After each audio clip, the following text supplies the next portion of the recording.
Hashama akkam jirtu fayyaa keessanii nagaa keessanii nageenyi faraarri waaqayyoo siniif haa baay'atu. Viidiyoo kana mana kanatti hojjechuu hin qabuun ture. Maaliif akka obbulummaattis akka nama walitti siquttis akka nama wal beekuttis fayyoo bira deemee fayyoo tasgabbeessee fayyoo bira fayyoo duukaa ta'ee hojjechuu hin qabaan ture. Jechuun maaliif dhaqee ittuma reebee mana ishiin beeka waan ta'eef fajjiniin viidiyoo hojjechuu nan qabaan ture. Garuu rakkina cimaatu na bira jira. Kan akka daawwattoonni koos ishiinis akka isin hubattan barbaada. Eebbuu baay'ee dhukkubsatteerti kun olaala. Fuulli ishiin jiru, dhanni ishiin jiru akkasitti madaadhaan rukutamtee jirti waan ta'eef ishii biraa ba'uu hin danda'u. Baay'ee mammadoofteerti. Qoyoo xiqqoo isinii galatee as jalatti isiniin kiliik godhaa.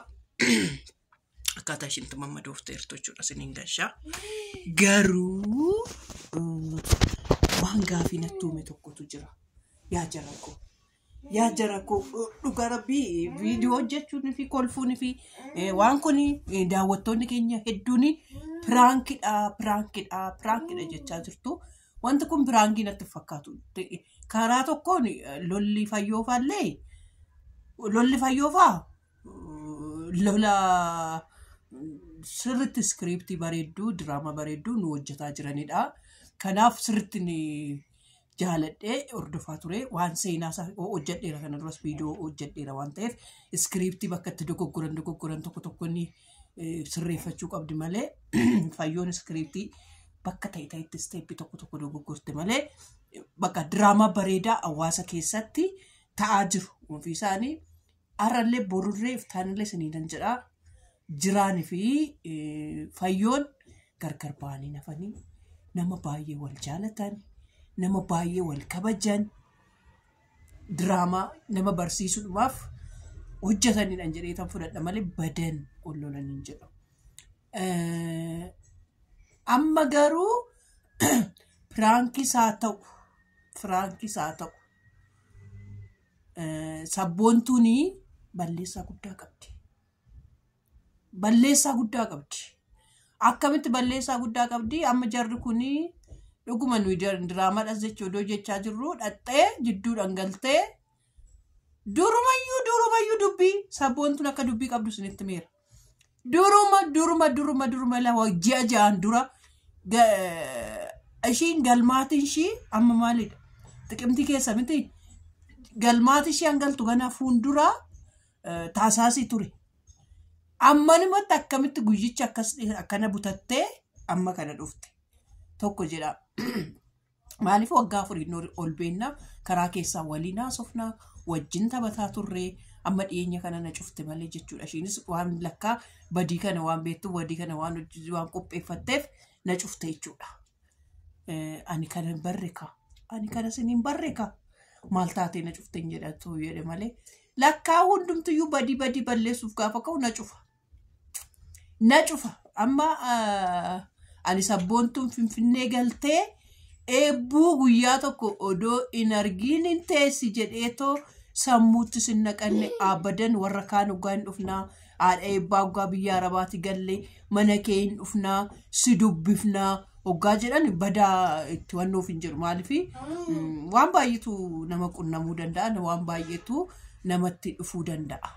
Kanaaf jedheen lakkaa ishiin mana akka ishiin koyyee fayyee facceeti kireeffatte beeka.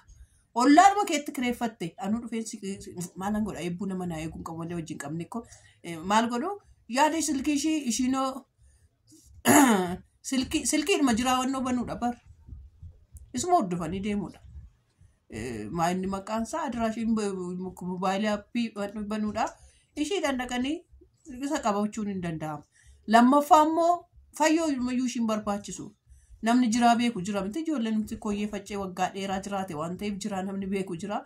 Gaafa mana san keessa galu tokkumatu gaambi godhee qabee fayyootti kennuun hin danda'ama. Inni salphaadha. Sabboontu karaan itti argatamu salphaadha. Garuu akkamumatti daffartee koyyee faccee kireeffatte. Xiqquma ishiillee akkamumatti daffartee ollaan ammam ishii tuffatte ati. Fayyoo kun maraatuudha sammuun qabdu suuta jedhe.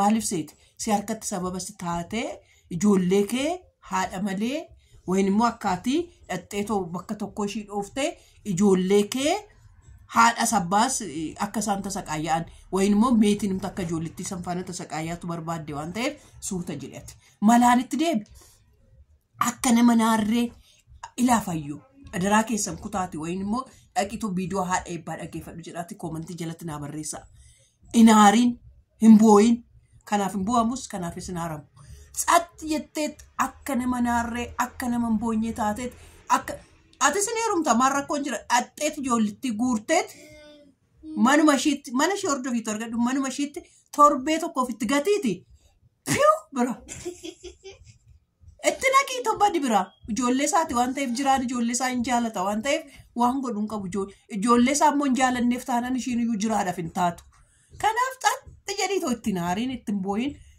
Atila gana atu butti beektaa shinqixxiidha waan taateef atoo wannoo yuumiti kanaaf bayti fata torbee tokko bayito kurruftu maal deemi viidiyoo waraabi dhugaa bashannani deemiti hedde bakka abaatu ijoollee faanaa gubatu haata saqaayyoo maal kophaatti siin baasu sitti bahee maal siin kophaatti baaduu sitti bahee ofiisaatti bahee fataa jedhee maal jedhee hinnaan ijoollee isaati bar tokkoffaan sabboontuun dhadhaa abidda buute taate wayin dhiira biraatiif hin taatu wayin jiraadhaaf hin taatu jiraan kaleessa sinitti miira dursee sinitti miti kaleessas jiraan sabboontuu faana yoo jiraate torbee lama torbee sadi faana jiraachuu danda'a kanaan achi faana hin jiraatu amala fayyoo baree amala sabboontuu hin danda'u abadan hin danda'u namni kolfu yetti malee bichaan kun namni kolfu dubbii garaati nyaa fayyoo fuulduruma kaameraa ishee keewwatte fuulduruma ta'etti haasofti malee ammeenya yaaddu shiitsu lammaffaa immoo fayyoof sabboontuun eessatti ol jiruuf olitti ol dhufamu malee saamiin midiriidha dhiirri hin beeka kan ammoo saamiin midirii ta'uusaa jechuudha amma yoodhuma fayyoo aarsuudhumaaf dhaqe malee jiraan sabboontuudha haadha manaa wayin abbaa manaa jedhee ina garra hoollee burree boru yaa haadha madaa koo yaa giiftii koo naaf dhiisii nan balleessee nan dogoggore jedhee jiraan dhagaa mataarra godhatee dhiifama sin gaafatiin yaa fayyoo inaariin hin booyin ishii kanaaf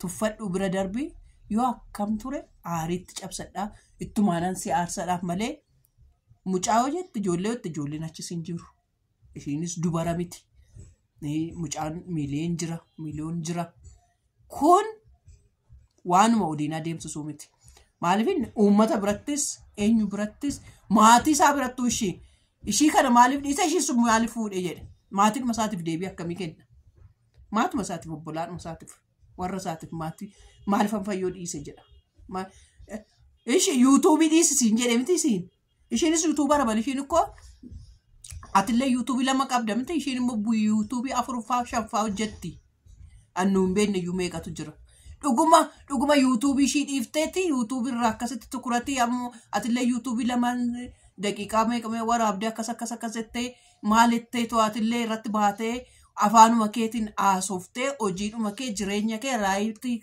raalitii shoo kee laayifii kee dabarsita.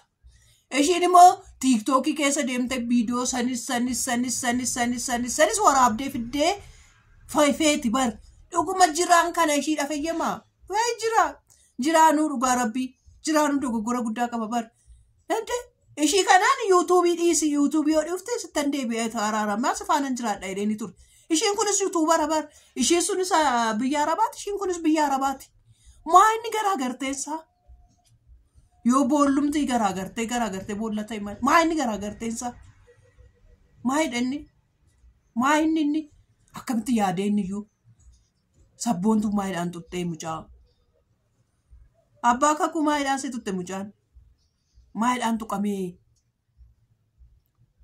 waan addaatiin tuqte dhugaa rabbi jiraan hin qaanaa barugoo silkii fuulduratti bahee haasa'uudhaaf akkamatti wannoo godhatee toyyuu akkanayyuu mul'atee bahee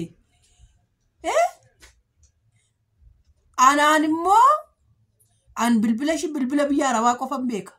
Finfinnee galuu ishii beeka. Koyyee faccee kireeffadhee jechuu ishii beeka. Kanaan ala kunoo torbee ga'uudhaaf naafis hin bilbillee. Yoo naa bilbilte immoo kan qabeetan ishiitu makaa yoo badii ishii kana beetti waan ta'eef. Macacca amma maatti jirtu.